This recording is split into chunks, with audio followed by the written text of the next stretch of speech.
Gracias. Bueno, gracias hermano Jesús otra vez. Damos gracias a Dios por el privilegio, la bendición en esta noche compartiendo el mensaje de Dios. Y bueno, voy a comenzar y agradezco nuevamente el privilegio y la oportunidad, la bendición de estar aquí. ¿Eres tú el que había de venir o esperaremos a otro? Juan el Bautista está en la cárcel.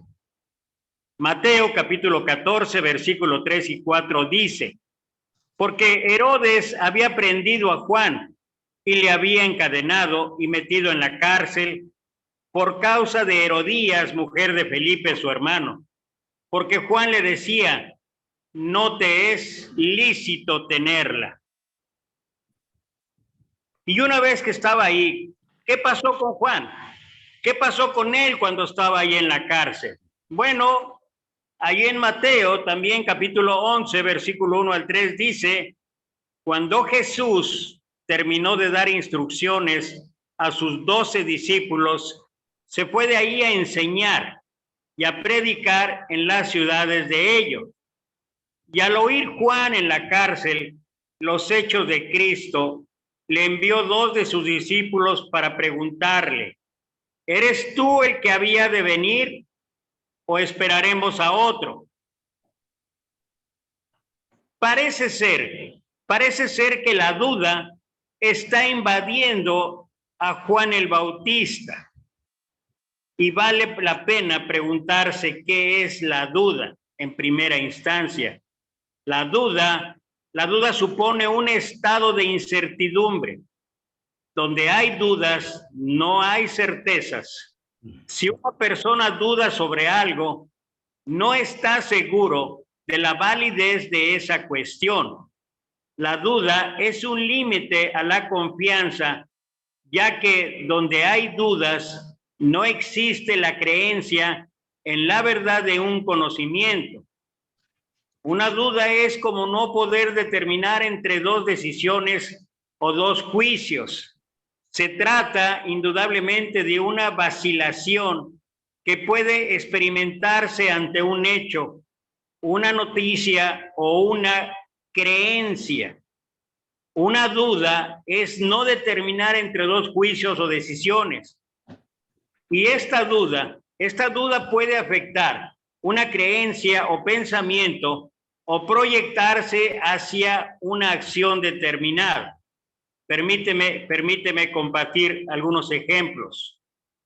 Una mujer puede dudar sobre la fidelidad de su esposo y seguir actuando sin cambios, o puede transformar esa duda en una decisión y plantearle el problema a la pareja.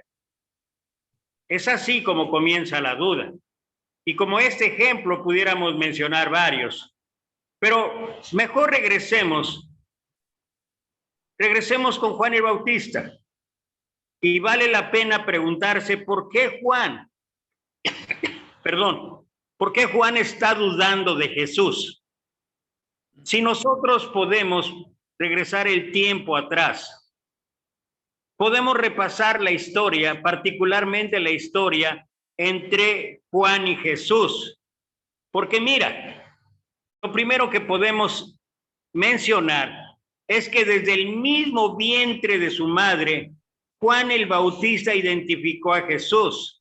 La Escritura dice que cuando María se encontró con Elizabeth, la criatura en el vientre de Elizabeth, esto es, Juan el Bautista, brincó de alegría, brincó de gozo. Lo que quiere decir que aún estando ahí, Juan ya sabía, Juan identificó a Jesús. Y no solamente eso, es seguro que en la niñez de ambos, porque seguramente hubo episodios, hubo travesuras tal vez, hubo momentos que pasaron juntos, y es seguro que entre ambos existió una gran relación. Pero si nos remontamos un tiempo más adelante, Juan inicia su ministerio y cuando Jesús aparece, él, en primera instancia, él lo reconoce como el Cordero de Dios. Así lo expresa en la Escritura. El Cordero de Dios que quita el pecado del mundo. Y no solamente eso, él dice que tiene que menguar para que Jesús crezca. Él estaba perfectamente convencido de lo que significaba la llegada a la presencia de Jesús.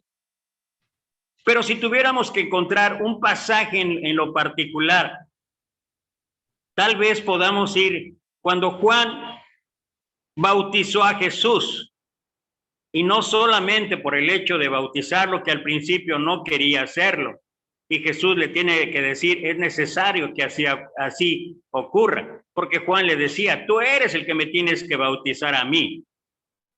Pero una vez que lo bautiza, Juan fue testigo de la aprobación de Dios. ¿Por qué? Porque de los cielos bajó una paloma, el Espíritu Santo en forma de paloma, y ahí Juan escuchó la voz de Dios. Este es mi Hijo amado, a él oíd. Juan debió haberse impresionado, Juan debió haberse convencido de una vez por todas que Jesús era el Mesías, que Jesús realmente era el Salvador, no solamente de Israel, el Salvador de la humanidad. Juan se dio cuenta de ello, pero no solamente eso. Desde ese mismo momento, Juan supo que Jesús, nuestro Mesías, tenía el poder de Dios y que además había un plan que se iba a cumplir paulatinamente de acuerdo a la voluntad de Dios. Sin embargo, y a pesar de las evidencias visibles que ya mencioné, desde su niñez hasta este momento, ¿qué encontramos ahora? La duda está atacando su vida. La duda llega a la vida de Juan y es increíble, pero él manda a preguntar a través de sus discípulos, ¿eres tú el que había de venir o esperaremos algún otro? Todo lo que había pasado pareciera que quedaba en el olvido. Todo lo que él había visto, lo que él había vivido, lo que él había experimentado, parece que quedó atrás. Y la pregunta, no solamente para Juan, sino para cada uno de nosotros, ¿por qué? ¿Qué le hizo a Juan dudar de Jesús? Y para nosotros, ¿qué nos hace dudar del poder o del plan de Dios para nuestra vida? Porque hay momentos en que cada uno de nosotros va a enfrentar ese tipo de incertidumbre, ese tipo de desconfianza, ese tipo en el que no sabemos hacia dónde vamos. O simplemente los obstáculos o las barreras o las murallas, y no voy a decir las murallas de dónde, porque luego se molesta, pero parece ser que las murallas nos detienen y nos hacen dudar y nos hacen ver o nos hacen preguntarnos, ¿realmente es la voluntad de Dios? ¿Realmente Dios está en el control? ¿Realmente Dios quiere esto para nuestra vida? En cada una de las circunstancias, en cada una de las situaciones que cada uno de nosotros esté pasando. Bueno, quiero decirte que la duda es una herramienta que va a usar con mucha frecuencia el enemigo, que va a usar Satanás para desviar la atención y dejar sobre todo de mirar a Dios. Y basta con repasar algunos episodios en la Escritura para darnos cuenta que siempre ha hecho lo mismo el enemigo. Ocurrió allá en el Edén. Ocurrió allá cuando llegó con la mujer y después de un breve diálogo le dijo, no morirás. ¿Sabe Dios que el día que tomas de ese fruto vas a ser como Dios? Y dice ahí que entonces la mujer vio. Y yo me pregunto, ¿cuántos árboles, miles de árboles había ahí? Tal vez ni siquiera había tomado en consideración aquel árbol que Dios le había dicho que no comiera. Pero sin embargo, Satanás utilizó la estrategia para hacer dudar a la mujer al ver esto. Y esto es lo que sigue haciendo hasta el día de hoy. Pero no fue el único ejemplo. Lo que pasó allá con Eva, lo que pasó allá en el Edén, no fue lo único. Ocurrió con Abraham. Y mira con quién.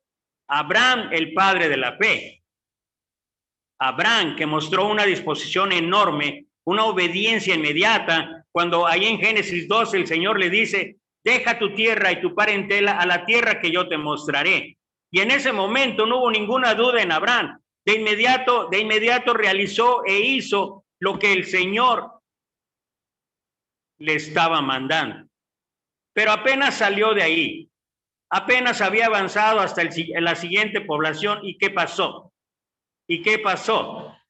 Dice ahí en la escritura que entonces le dijo a Sara, de verdad que eres muy bella. Y yo me imagino que por esta descripción hace que verdaderamente Sara era una mujer hermosa. Pero esa mujer hermosa podía tomarle el rey de aquel lugar.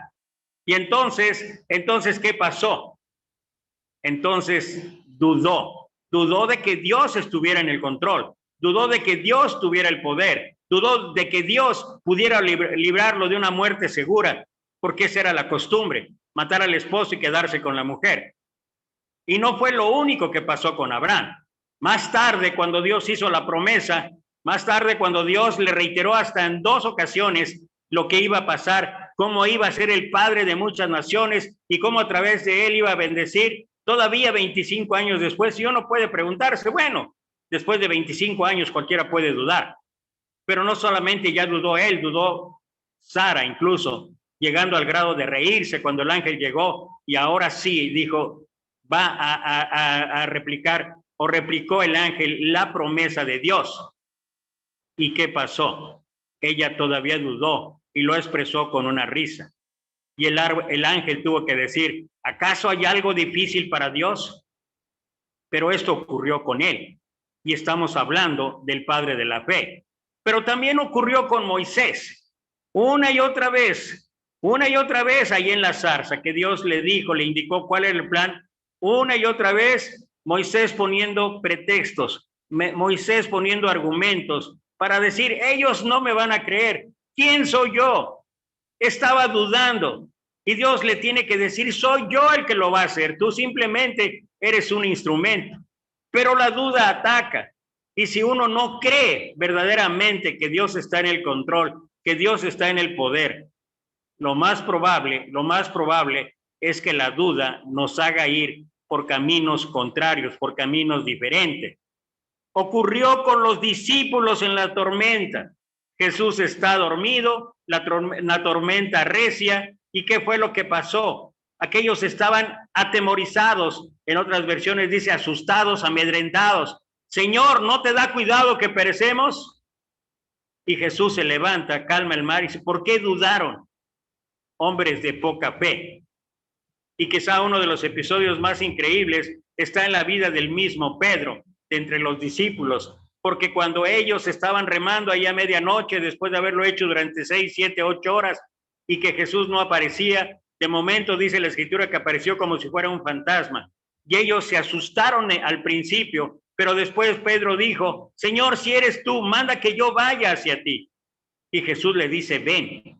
Y en ese momento ocurre el milagro que puede ocurrir siempre que nosotros creamos y tengamos la mirada en Cristo Jesús, porque Pedro empezó a caminar en el mar.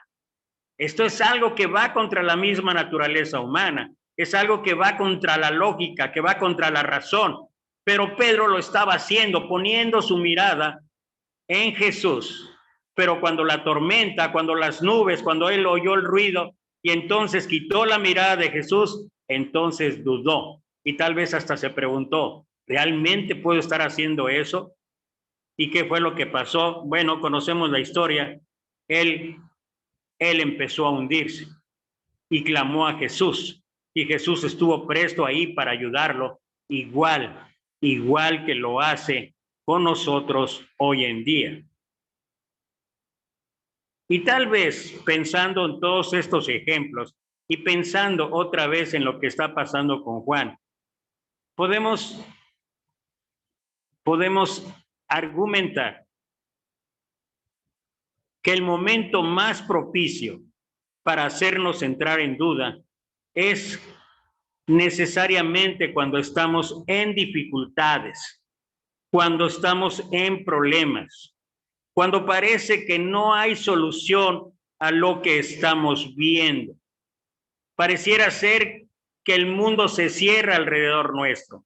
Pareciera ser que no encontramos una solución viable, una solución que en muchas de las ocasiones es de acuerdo a nuestra lógica humana, es de acuerdo a nuestro razonamiento humano, es de acuerdo a lo que nosotros pensamos, creemos, aprendimos, pasamos, hemos vivido. Y en ese momento pareciera ser que olvidamos lo que el Señor habla allá en Proverbios capítulo 3, versículos 5 al 8. Confía en el Señor de todo tu corazón y no te apoyes en tu propia prudencia. Reconócelo en todos tus caminos y Él enderezará tus veredas. No seas sabio en tu propia opinión. Teme a Jehová y apártate del mal, porque será medicina a tu cuerpo y refrigerio para tus huesos. Y ese pasaje nos muestra una y otra vez que nuestra mirada, que nuestra confianza, que nuestra esperanza debería ser en Dios. Solamente Dios tiene la solución, solamente Dios tiene la guía, tiene el camino, tiene el resultado para lo que Él quiere hacer con nuestra vida. Y si tuviéramos que hablar actualmente de algo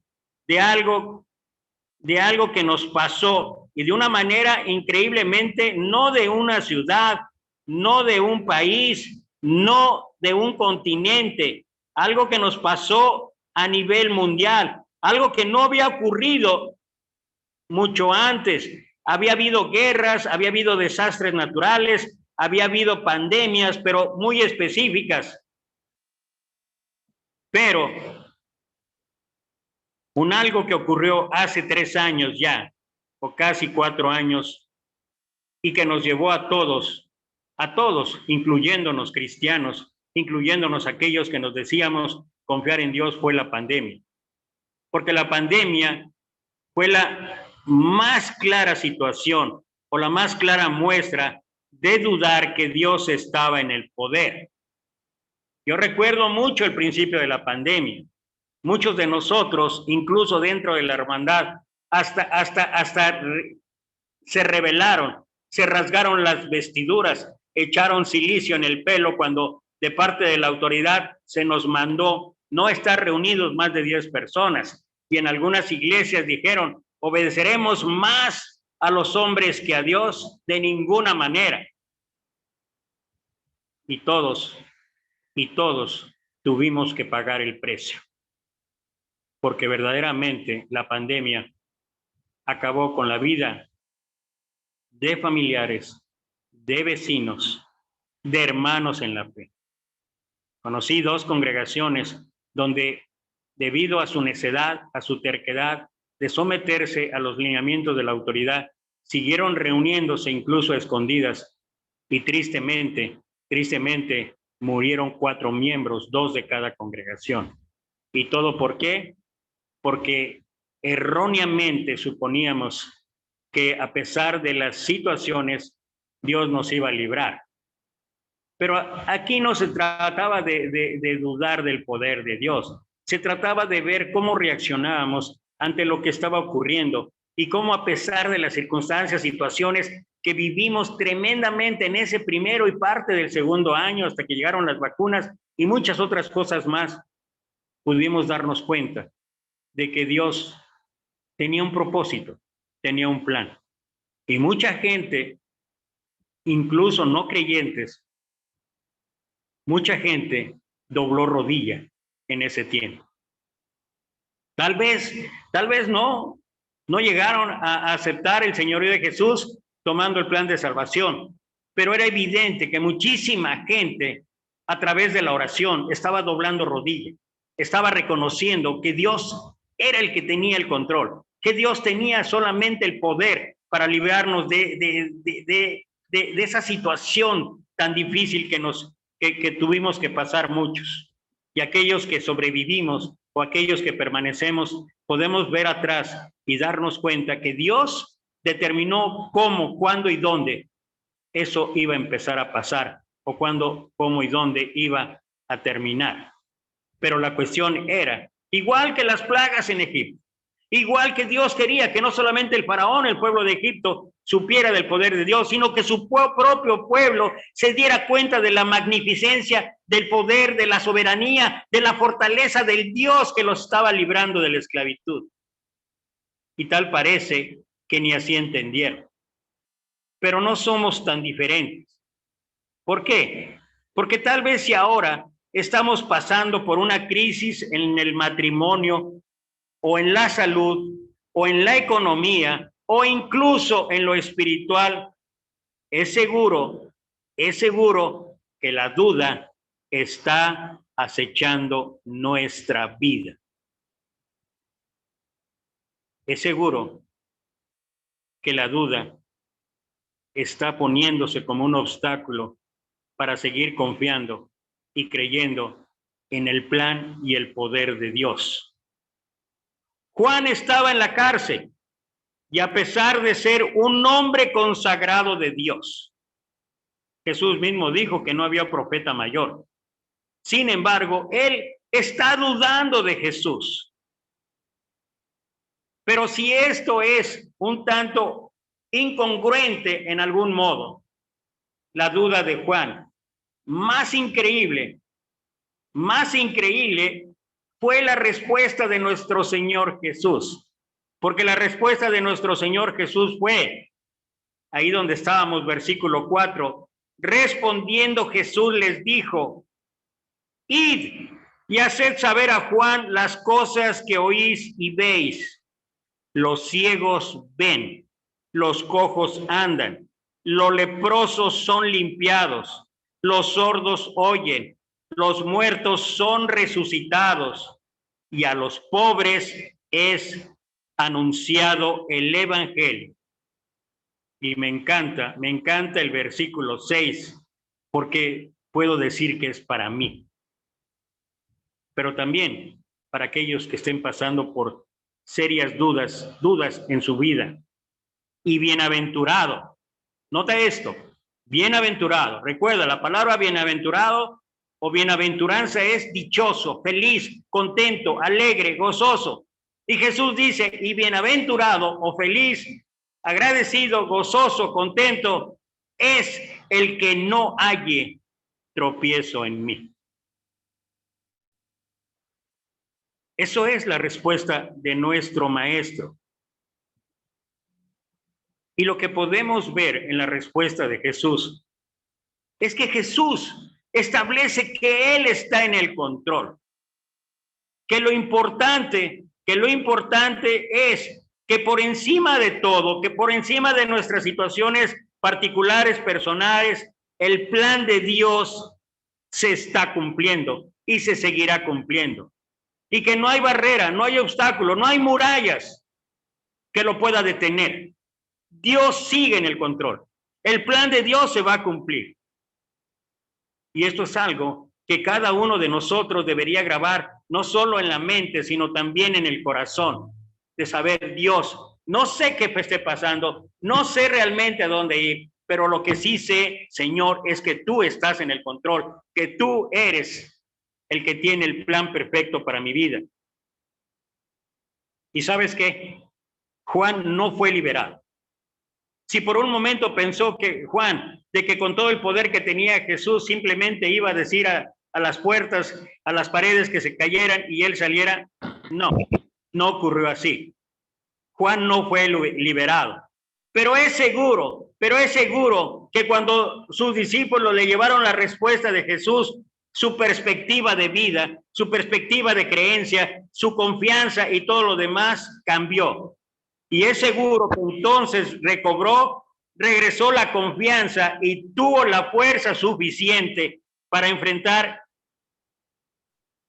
una situación dolorosa como fue la de su muerte. ¿Cómo podemos vencer la duda? Tal vez sea demasiado sencillo, pero no lo es. Solo confía. Solo confiemos.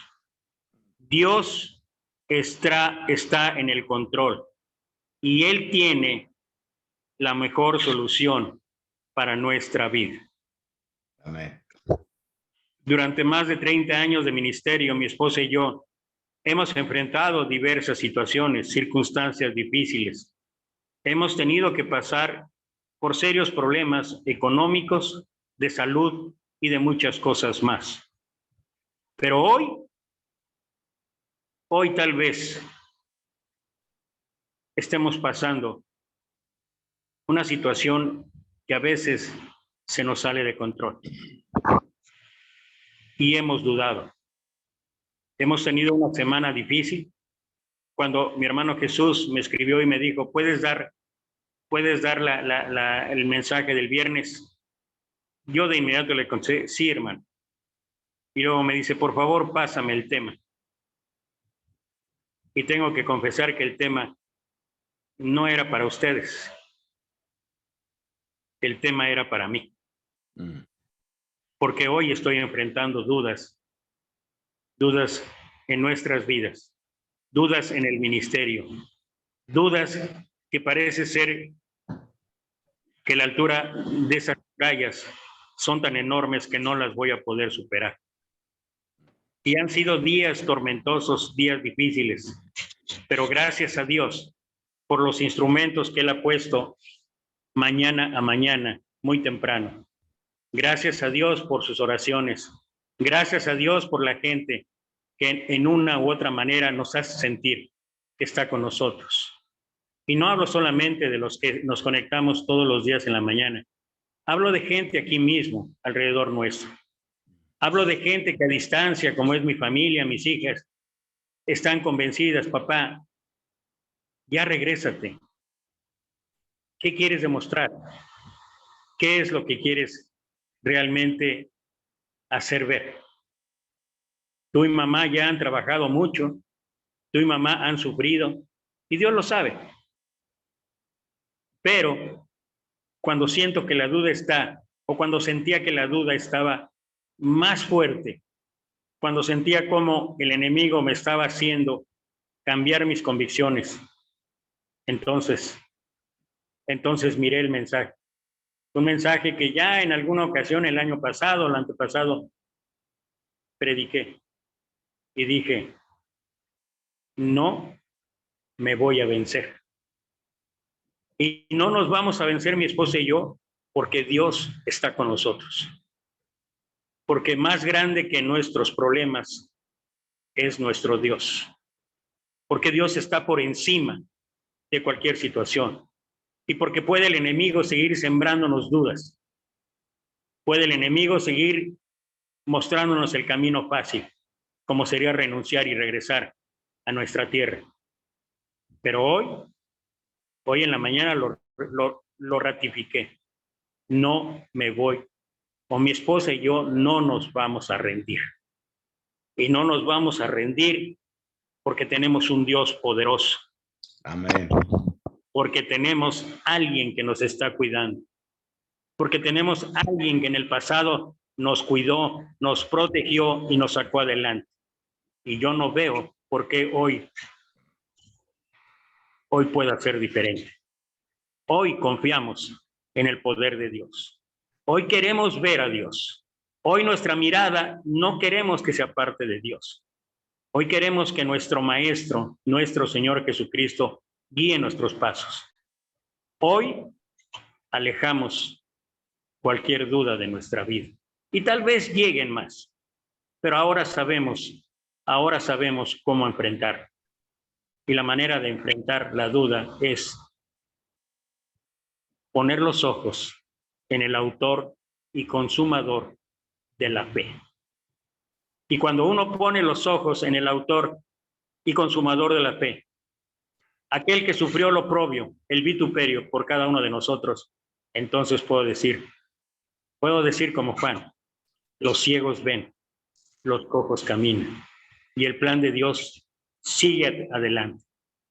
Así es que, querido hermano, hermana, en cualquier situación, la duda llegará a tu vida, pero especialmente va a llegar cuando enfrentes problemas o que tal vez no veas soluciones. Pero recuerda siempre, bienaventurado, bienaventurado, dichoso, feliz, alegre, contento, gozoso. El Señor dice, bienaventurado quien no halle tropiezo en Jesús. Y yo te invito en esta noche. Es mejor ser bienaventurado.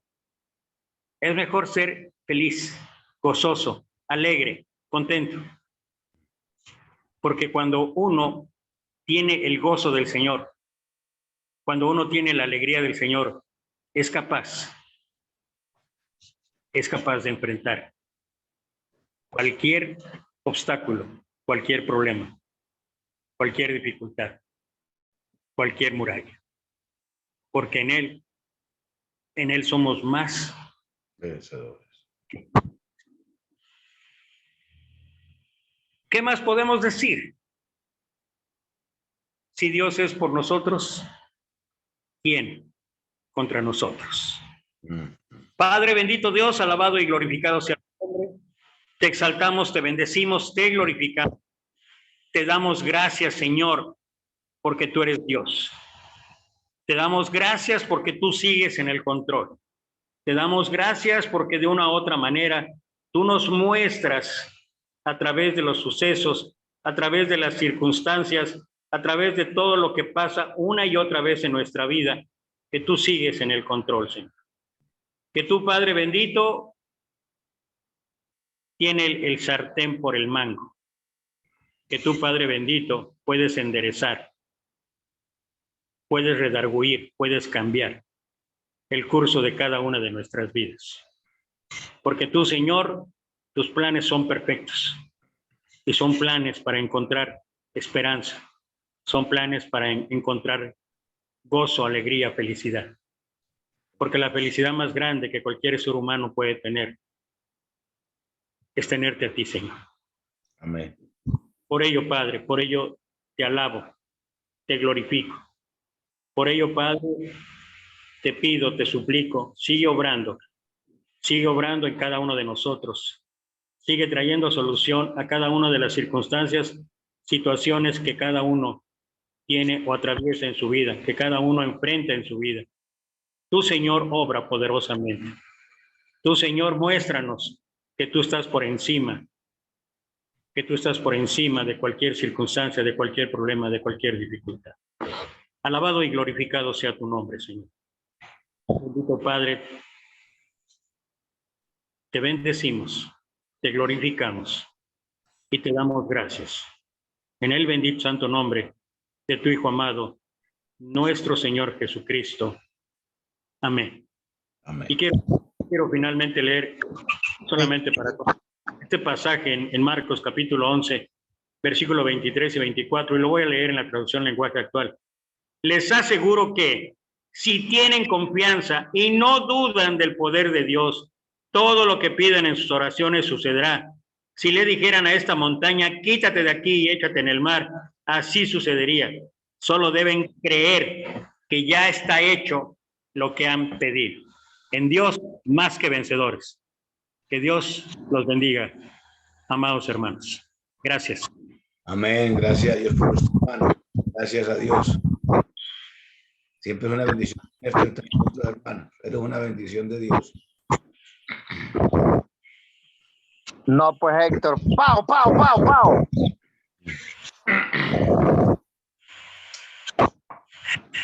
Hermano Che, no me hagas reír, por favor.